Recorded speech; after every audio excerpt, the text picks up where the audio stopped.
राधा स्वामी जी, यह घटना एक हस्बैंड वाइफ की है जिनकी शादी को थोड़ा ही टाइम हुआ था और वह परिवार सारा सत्संगी था। अब शादी के बाद उनका टाइम बहुत अच्छा निकलता गया, काफ़ी खुश थे हस्बैंड वाइफ। लेकिन धीरे धीरे जैसे जैसे समय बीतता गया तो उन दोनों के बीच में काफ़ी लड़ाई झगड़े होने लगे। अब वो लड़ाई झगड़ा भी कोई खास नहीं था, छोटी छोटी बातें, उन बातों में कोई बात भी नहीं होती थी कि दोनों ही आपस में बहुत लड़ने झगड़ने लगे। थोड़ा टाइम तो उन दोनों के बीच तक ही यह बात रही, घर परिवार वालों को कुछ भी पता नहीं चल पाता था। लेकिन धीरे धीरे लड़ाई झगड़े इतने बढ़ गए कि अब तो उनका जो परिवार था वह भी सुनने लगा कि बच्चों में बहुत ज़्यादा लड़ाई हो रही है। ऐसे ही एक दिन जब उनके हस्बैंड अपने काम पर जाने के लिए तैयार हुए तो दोनों में इतनी लड़ाई हुई कि आपस में जैसे कि एक दूसरे को पता नहीं क्या करते। तो जब इतनी लड़ाई हुई तो यह चीज़ उनके मम्मी पापा ने देखी तो उनके मन को बड़ी ठेस पहुंची और वह सोचने लगे कि हमने तो कभी यह सब कुछ देखा ही नहीं था। हमारी तो जिंदगी बीत गई है, जिंदगी में बहुत उतार चढ़ाव आए हैं, लेकिन आपस में कभी हम इस तरह से नहीं लड़े। तो घर में कोई कमी भी नहीं है, किसी चीज का कोई घाटा भी नहीं है, तो इन बच्चों को क्या हो गया, ये क्यों इतना लड़ झगड़ रहे हैं। वो उनके बीच बोले तो नहीं, लेकिन आपस में ही दोनों यह बातें करने लगे कि बच्चों का तो बहुत बुरा करे तो करे क्या। अब जब लड़ाई झगड़ा उन दोनों के बीच में इतना हो गया कि हस्बैंड बिना खाना खाए ही काम पर चले। जब काम पर चले गए तो पीछे से जो उनकी वाइफ थी वो बहुत तेजी तेजी से रोने लगी। तो जो उनके ससुर थे उनके पास गए और जाकर कहने लगे कि बेटा आप क्यों रो रहे हो।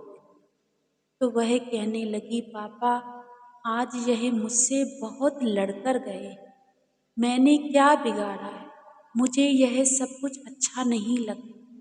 तो उनके पापा कहने लगे बेटा ये भी कोई लड़ाई का टाइम है, सुबह तो लोग भजन सिमरन करते हैं, तुम दोनों ने नाम क्यों लिया।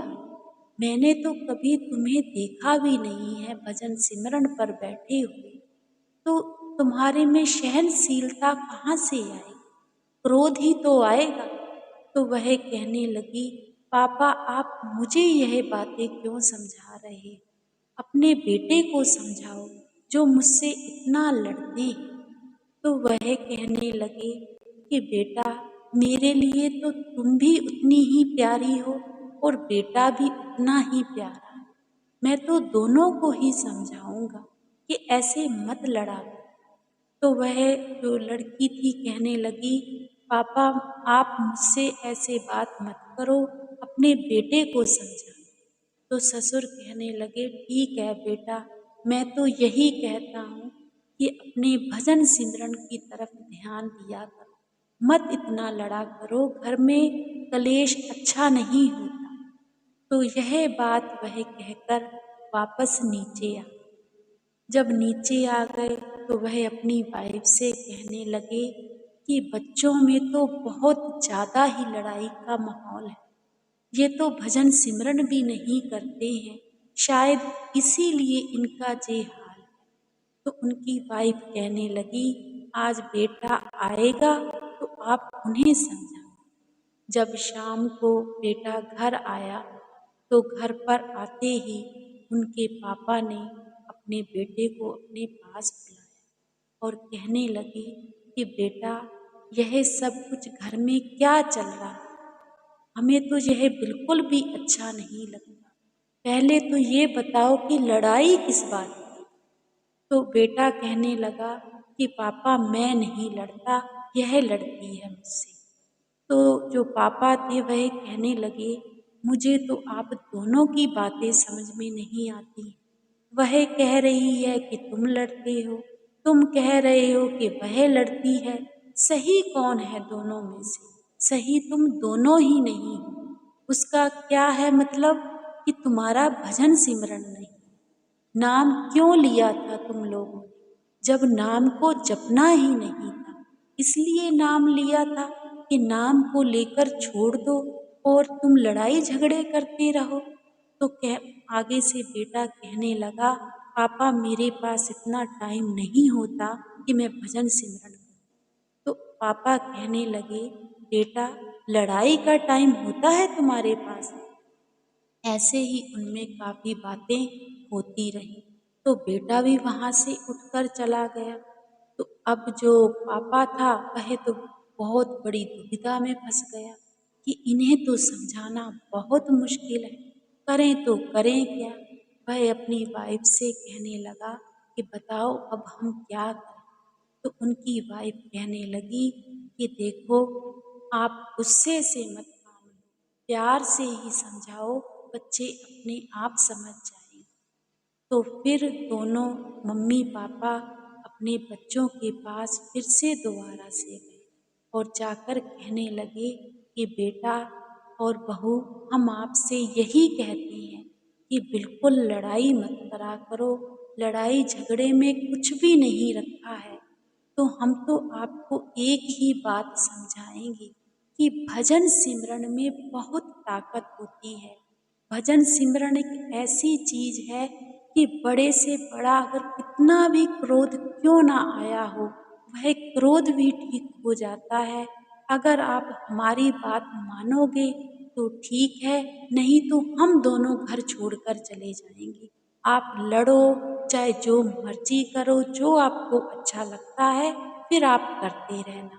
अब जो बेटा था वह अपने मम्मी पापा से बहुत प्यार करता था और जो मम्मी पापा कहते थे वह जरूर मानता था।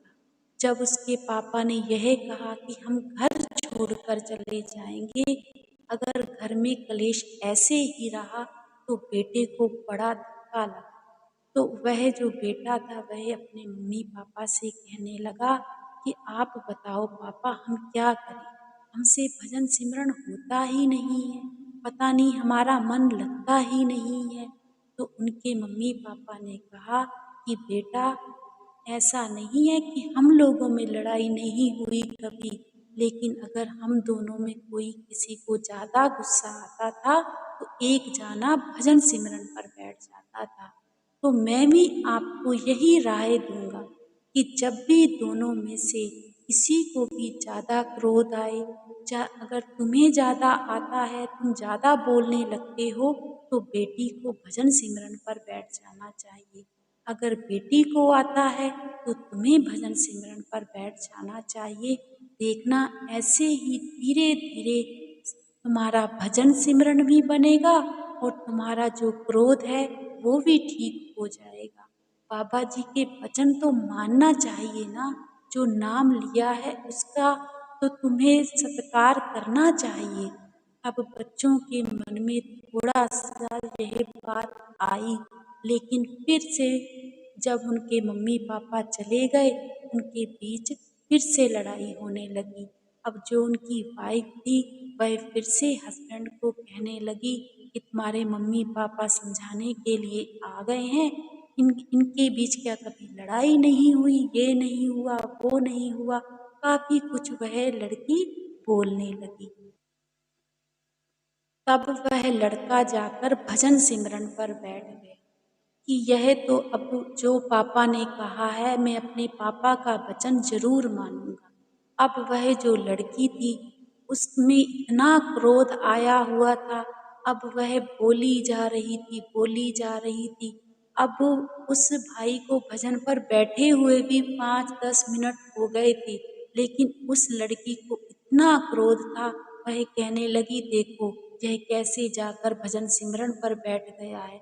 मुझे इतना क्रोध चढ़ा हुआ है, ये है, वो है, यह सब कुछ करने लगी। जब बोल-बोल के वह लड़की भी थक गई, तो वह भी लड़की वहीं पर वैसे ही आँखें बंद कर कर बैठ गई। तो ऐसे ही जब दोनों में लड़ाई झगड़ा होता था, तो बस यही काम करते थे। जब किसी एक को गुस्सा आता था, तो दूसरा भजन सिमरन पर बैठ जाता था। ऐसे ही कम से कम उनके बीच 2-3 महीने चलता रहा, क्योंकि उन्हें उनका जो लड़ाई का रूटीन था ना, वह बंध चुका था। क्योंकि एक दूसरे को टोकने की जो उनकी आदत थी, वह बहुत ज़्यादा हो गई थी। तो पर भजन सिमरन ने उनका सारा का सारा गुस्सा सही कर दिया। जब एक को आता था, तो दूसरा भजन सिमरन पर बैठ जाता था। ऐसे ही जब दोनों को पता लग गया, तो धीरे-धीरे उनकी लड़ाई भी खत्म हो गई और मालिक की कृपा से उनका भजन सिमरन भी बन गया और दोनों ही हस्बैंड वाइफ अपने भजन सिमरन पर पूरा टाइम देने लगे। लड़ाई झगड़े की तरफ उनका ध्यान ही नहीं जाता था। अब यह चीज़ देखकर उनके जो माँ-बाप थे, वो इतने खुश हुए और मालिक का शुक्र करने लगे कि मालिक शुक्र है, तेरे नाम में, तेरे शब्दों में कितनी ताकत है मेरे मालिक कि आज हमारे बच्चे लड़ाई से हटकर भजन सिमरन करने लगे हैं। तो यह जो आज हमने आपको घटना सुनाई है, यह सुनाने का हमारा सिर्फ एक मकसद है कि घर परिवार में बहुत गुस्सा आता है, कभी घर का माहौल बहुत खराब हो जाता है, तो हमें खुद को भी नहीं पता लगता कि हम क्या कर रहे हैं। लेकिन जब घर में हमारे बड़े बुजुर्ग होते हैं ना, तो वह हमें सही रास्ता बताते हैं। हम बड़ी चाहत से म यह सोचते हैं कि हमें भजन सिमरन मिल तो जाए, लेकिन हम उस भजन सिमरन को जपते नहीं हैं। जब हम जपते नहीं हैं, तो हमारा जो क्रोध है, वह और बढ़ता जाता है। तो हमें पता ही नहीं चलता कि हम क्या कर रहे हैं। जब हम अपने भजन सिमरन पर बैठ जाते हैं ना, तो हमें सब कुछ अच्छा लगता है, फिर कोई क्रोध नहीं आता है। तो घर का माहौल अगर अच्छा हो ना, तो सभी कुछ अच्छा बना रहता है। अगर यह साथी आपको अच्छी लगी हो, तो लाइक ज़रूर कीजिएगा।